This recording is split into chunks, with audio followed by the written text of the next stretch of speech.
इस वक्त की जो बड़ी खबरें हैं, 3 अपडेट के साथ आपके सामने जी न्यूज पर। पहली खबर, 15 मार्च को चुनाव की तारीख का ऐलान होना है, सूत्रों से जानकारी सामने आई है। दूसरी खबर, बिहार में एनडीए में सीटों का जो बंटवारा है वो लगभग तय हो गया। वहीं तीसरी खबर, मायावती अकेले चुनाव लड़ेंगे और जो थर्ड फ्रंट यानी कि तीसरा मोर्चा बनाए जाने की बात कही जा रही थी उसको अफवाह करार दिया। जी मीडिया संवाददाता ब्रह्म प्रकाश दुबे हमारे साथ जुड़ चुके हैं इन तीनों खबर पे अपडेट के साथ, ज्यादा जानकारी के साथ। ब्रह्म प्रकाश, क्या जानकारी आपके पास? क्योंकि सबसे पहले दिल्ली में आप मौजूद हैं तो बात दिल्ली की ही कर लेते हैं, जहां चंद्रबाबू नायडू मौजूद हैं। गृह मंत्री अमित शाह से मुलाकात हो रही है। टीडीपी बीजेपी के बीच में क्या सीट शेयरिंग को लेकर के फॉर्मूला सेट हो चुका है? बिल्कुल बिल्कुल, देखिए टीडीपी और बीजेपी के नेताओं के बीच एक दौर की बातचीत पहले हो चुकी है और आज फाइनली चंद्रबाबू नायडू 11 बजे अभी सुबह जो है पहुंचे गृह मंत्री अमित शाह से मुलाकात करने। हालांकि 12 बजे गृह मंत्री को बिहार दौरे पर निकलना था, उसमें कुछ देरी हो सकती है क्योंकि ये माना जा रहा है कि आज गृह मंत्री के साथ मुलाकात के बाद टीडीपी और बीजेपी के बीच लोकसभा सीटों के बंटवारे को लेकर जो है जो फॉर्मूला है उस पर मुहर लग जाएगी। इसके साथ ही जो विधानसभा सीटों का बंटवारा होना है आंध्र प्रदेश में, उसको लेकर भी मुहर लगने की संभावना है। जैसा आपने भी बताया कि 4 सीटें टीडीपी देने को तैयार है, लेकिन बीजेपी 6 लोकसभा की सीटें आंध्र प्रदेश में मांग रही है और 6 सीटों पर ही सहमति बनने के आसार हैं। हालांकि विधानसभा सीटों में 2 से 3 सीटें इधर से उधर हो सकती हैं। जो बीजेपी अपनी मांग को लेकर अड़ी हुई है कि 6 सीट चाहिए, आंध्र प्रदेश में बीजेपी की पकड़ मजबूत कितनी है? टीडीपी अगर कॉम्प्रोमाइज करे, बीजेपी की मान ले, तो आधार क्या है उसका? क्या बीजेपी उन 6 सीटों पर अपना दबदबा रखती है कि जीत जाएगी? देखिए, बीजेपी का कहना है कि 2014 में जिन सीटों पर लोकसभा चुनाव बीजेपी ने लड़ा था वहां पर अच्छा खासा वोट परसेंटेज था, वहां उन सीटों पर बीजेपी लड़ना चाहती है और उनमें से 6 सीटें बीजेपी की प्रायोरिटी में है। यही वजह है कि जब बातचीत टीडीपी के साथ हुई तो पार्टी ने रखा कि देखिए 2014 में जिन सीटों पर हमने फाइट किया था, जहाँ पर बेहतर प्रदर्शन रहा है, वो सीटें मिलनी चाहिए। देखिए, जब पार्टियों में समझौता होता है और जब अगला चुनाव आता है, क्योंकि बीजेपी भी तो यही स्ट्रैटेजी अपनाती है ना, जो जिताऊ उम्मीदवार है उसी को वो टिकट देती है और जिसकी रिपोर्ट कार्ड अच्छी नहीं है, उस सांसद हो या फिर वो विधायक हो, उसको घर भी बैठा देती है बीजेपी।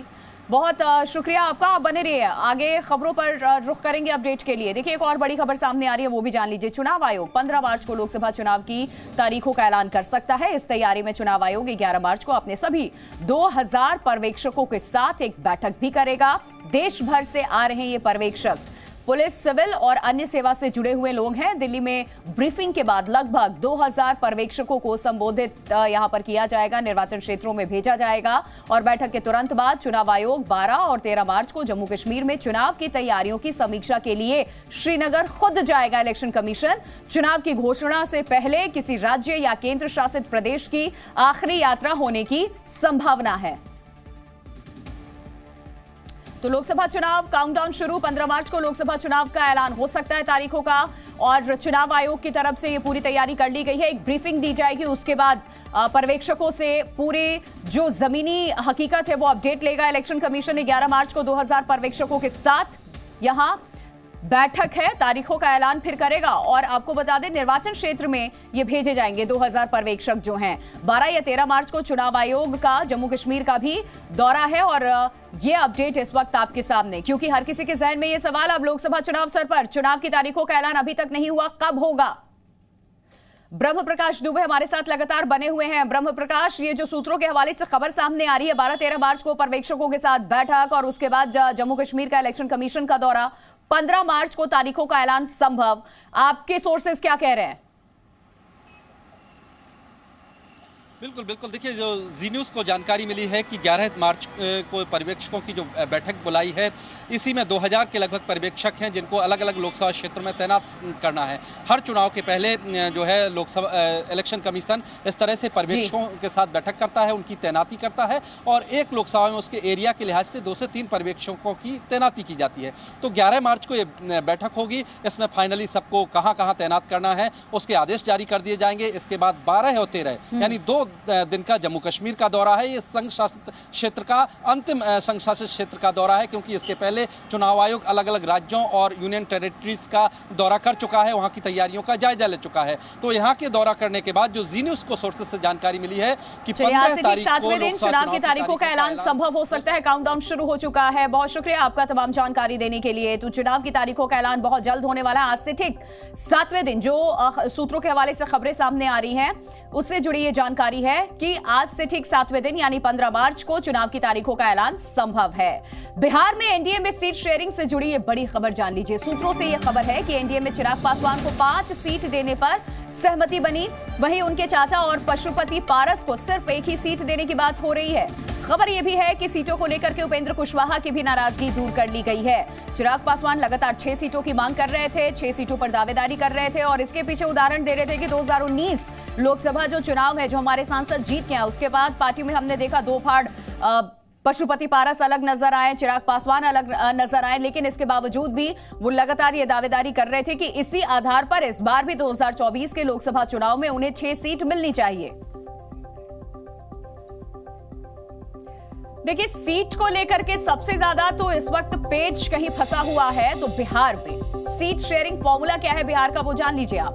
बिहार में एनडीए में सीट शेयरिंग जो फॉर्मूला है, कुल लोकसभा की जो बिहार में सीटें हैं वो 40 हैं। जेडीयू 15 पे चुनाव लड़ेगी, अपने प्रत्याशी उतारेगी, बीजेपी 17, एलजेपी 5, एलजेपी आर, हालांकि पहले एक ही पार्टी थी, अब क्योंकि चाचा अलग हो चुके हैं, पशुपति अलग हो चुके हैं, तो एलजेपी को 1 सीट, यानी कि ये चुनावी मैदान में खुद उतरेंगे और इनके लिए 1 सीट, और वहीं चिराग पासवान के जो खेमे वाले लोग हैं उनके लिए 5 सीट। इसके अलावा हम की बात कर ले हिंदुस्तान अवाम मोर्चा की, तो 1 सीट, पूर्व मुख्यमंत्री भी हैं ये बिहार के, ये 2 सीट की मांग, 2 से 3 सीट की मांग कर रहे थे, लेकिन खबरें ये सामने आ रही है कि 1 सीट पर मना लिया गया। आरएलएसपी को भी 1 सीट, जो उपेंद्र कुशवाहा हैं, इनकी भी नाराजगी दूर कर ली गई है। प्रशांत झा हमारे साथ बिहार से बने हुए हैं, सीधे उनका हम रुख करते हैं। बिहार की राजनीति पे लगातार पकड़ बनाए हुए हैं। प्रशांत, क्या कह रही है इस वक्त बिहार में सीट शेयरिंग को लेकर के बिहार की राजनीति, सबकी नाराजगी एनडीए दूर करने में कामयाब रही?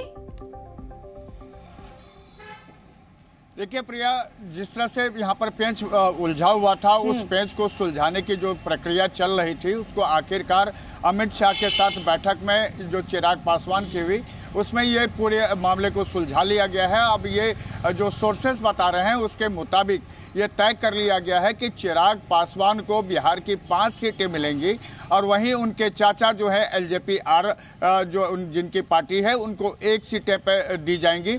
इसके अलावा जो उपेंद्र कुशवाहा और जीतन राम मांझी को भी 1-1 सीटें दी जाएंगी और जेडीयू अब बिहार में 15 सीटों पर चुनाव लड़ेगी, जबकि 2019 में जेडीयू को 17 सीटें मिली थी और 16 सीट पर जेडीयू जीत के आई थी। लेकिन जो ताजा समीकरण बना है और जिस तरह से मामले को सुलझाया गया है, उसमें जेडीयू को 1 सीट छोड़ना होगा। अच्छा, हाजीपुर सीट को लेकर के कुछ क्लियर हुआ क्या?